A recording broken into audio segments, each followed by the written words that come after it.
ମା ଏକ ମହାନ ନାମ ଅଟେ। ଏହି ନାମରେ ଲାଗିଛି କଳଙ୍କ। ମାର ମମତା ଏତେ ତଳକୁ ଖସି ଯାଇପାରେ, ଏହା ଭାବିବା ବି କଷ୍ଟକର। କିନ୍ତୁ ନିଜର ଜନ୍ମ କରିଥିବା ଶିଶୁକୁ କିପରି ଫୋପାଡ଼ି ପାରେ ମା? ଏପରି ଭାବି ବି ପାରିବ ନାହିଁ।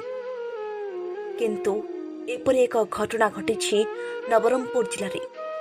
ମାର ହଜିଯାଇଛି ନିଜ ଜନ୍ମ କଲା ଛୁଆ ଉପରୁ ତାର ମମତା। ଜନ୍ମ କଲା ଛୁଆକୁ ବ୍ରିଜ ତଳକୁ ବ୍ୟାଗ୍ ଭିତରେ ଭର୍ତ୍ତି କରି ଫୋପାଡ଼ି ଦେଇ ଚାଲିଗଲା ନିର୍ଦ୍ଦୟ ମା। ବ୍ରିଜ ତଳୁ ମିଳିଛି ନବଜାତ ମୃତ ଶିଶୁପୁତ୍ର ପଡ଼ିଥିବା ଦେଖିବାକୁ ମିଳିଛି। ଘଟଣାସ୍ଥଳରେ ପୋଲିସ ପହଞ୍ଚି ତଦନ୍ତ ଜାରି ରଖିଛି। ଏପରି ହୃଦୟ ବିଦାରକ ଘଟଣା ଦେଖିବାକୁ ମିଳିଛି ନବରଙ୍ଗପୁର ଥାନା ଚିକିଲିପୋଲ ନିକଟରେ।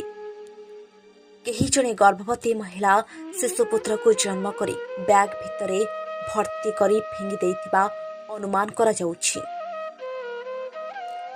ନବରଙ୍ଗପୁର ଜିଲ୍ଲା ପ୍ରତିନିଧି ଶିଶିର କୁମାର ଖୁରାଙ୍କ ରିପୋର୍ଟ, ଷ୍ଟାର1 ଟିଭି।